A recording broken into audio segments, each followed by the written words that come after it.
Hi, hope everybody's doing well. For those who don't know me, it's Ben from My Cycling Coach, where we have now helped over 500 cyclists achieve 3 watts per kilo and beyond. I make these videos, try and cram everything into these videos and these trainings that I have learned over the past 10, 15 years as a cyclist myself, but also sports scientist. My mistakes, failures, what I feel has worked, what hasn't worked, both with my own training, but also, the hundreds of clients and cyclists that I've helped achieve their goals. If these video trainings can help you or save you the past 10 to 15 years of research, study, and the application, and it can help you fast track you to your goals with your cycling health, fitness, and lifestyle, then hopefully I've done my job with these videos. This week's training, then, this week's topic, what I wanted to talk about, certainly coming into this time of year, very topical, is maintaining a really solid baseline with your fitness year round.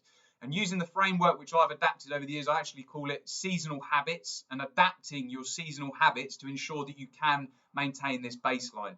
Now, a mistake that I previously made, or I see a lot of cyclists make, is, okay, through the summer, generally through the summer, I know that some of you may have more time at different times of the year to ride your bike, but generally through the summer, that's where we see that our riding, the training volume that we're doing, the miles that you're doing is probably at its highest. And the mistake that can then often occur is as we come into the autumn and winter, the time that you have available actually starts to reduce. This could be down to really, weather conditions obviously not being as good. The days just generally getting shorter, getting darker earlier, so you may not be able to get out as much as you'd like in the week. Generally at this time of year, or when we get into that autumn and winter, the motivation also sometimes drops with it. But something that I've also found has influenced my own training, or a lot of clients that I've worked with as well, is just what's going on around us. So if you have a family, you've got kids, they're going back to school in September, it may mean that in the morning, you've then, instead of through the summer where they've been on summer holidays, and you have been able to get up really early in the morning and do a ride because you haven't had to get the kids ready and out the door to go to school and then get yourself up to work. Likewise, then actually, if you've been doing your training in the evening, you haven't had to go and pick the kids up from school or be there for when they come back from school, or that sort of school routine, if you like, does also really have a big, or I have found has had a big impact on training time. But also it may even be with your professional life, your work, your job, that coming into autumn, winter time, it can be a very busy time of year for many companies, many in the workplace. So your schedule may also change there. And this is where I look at that, or that seasonal habits comes from, is I really like to actually take a step back coming into a new season. So now we're actually, autumn is really approaching, and looking at what's changing. So kids are going back to school, generally a very busy time of year. Certainly with what I do, coaching, obviously cyclists really looking to actually now get some structure in place with their autumn and winter training. How does the week look? So taking a step back, looking at, what's going to now change through the week? How's my schedule? How's the routine going to change? And actually then adapting my training and riding into that.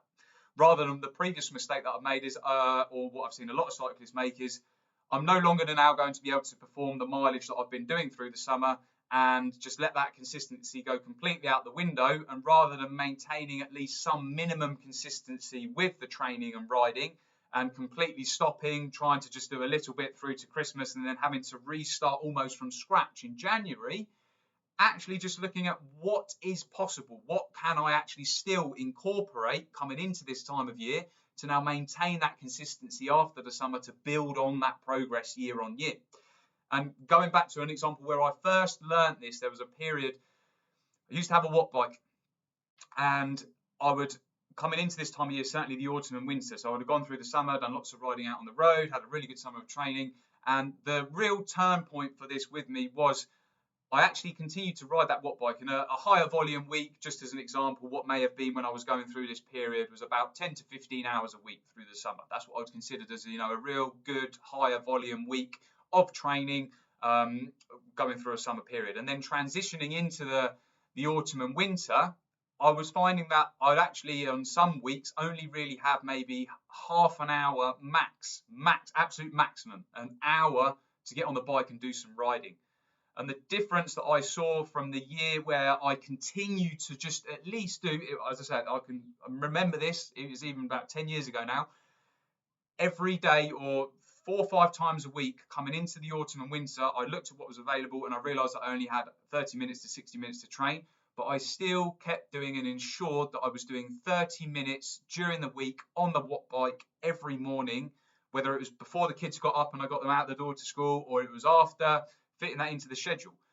But even going from a 10 to 15 hour training week, and this is where the mistake can occur, the 10 to 15 hour training week to then dropping down to only maybe doing 5 to 7 hours with a training week max, rather than actually removing that 5 to 7 hours completely and maybe only doing a little bit of a ride at the weekend, what I actually found is even that half an hour each day or 4 days through the week still allowed me to maintain a minimum baseline of fitness through the back end of the year. So looking at really October, November, December, which allowed me to maintain a really good baseline and then actually start to build on things then again coming into January or certainly then through to the springtime, rather than, as I say, getting into October, November, December, your weekly schedule completely changing, the days getting a lot shorter. Can be a very, obviously that time of year, motivation, good jobs, I say, it gets you leave the house and it's dark, you come back from the house and you come back into the house and it's dark,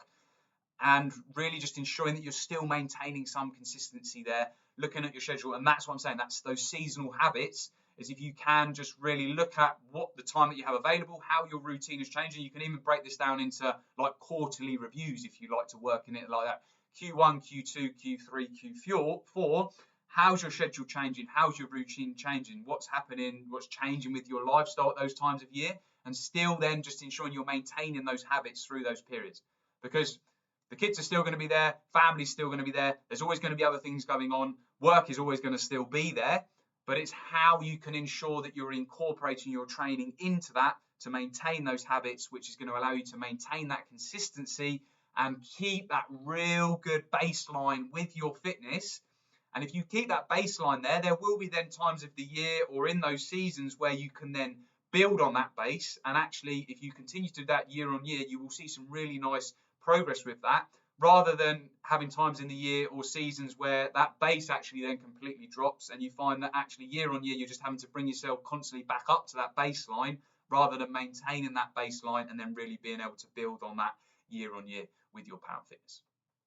So I really wanted to go through this with you guys. I found that certainly coming to this time of year, the autumn, the winter, this is the most important time to do this. So even if you've gone from a 10 to 15 hour training week and now coming into September, October, November, December, your volume is going to half.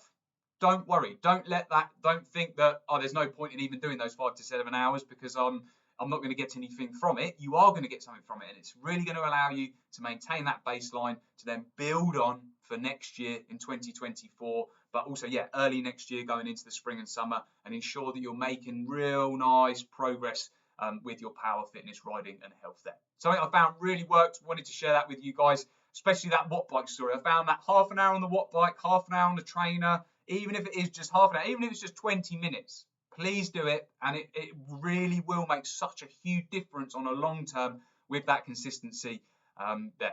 So hope you found that one useful. If you did, please drop a like on the video. If you're new to the channel, please subscribe. As I say, I make these videos to really just try and fast track the last 10 to 15 years of everything I've learned through my studies, sports science, working with hundreds and hundreds of cyclists, but also what I felt has worked in my own training. I hope you found that from that video today and that helps you. So subscribe. Have an awesome rest of your day and speak to you soon.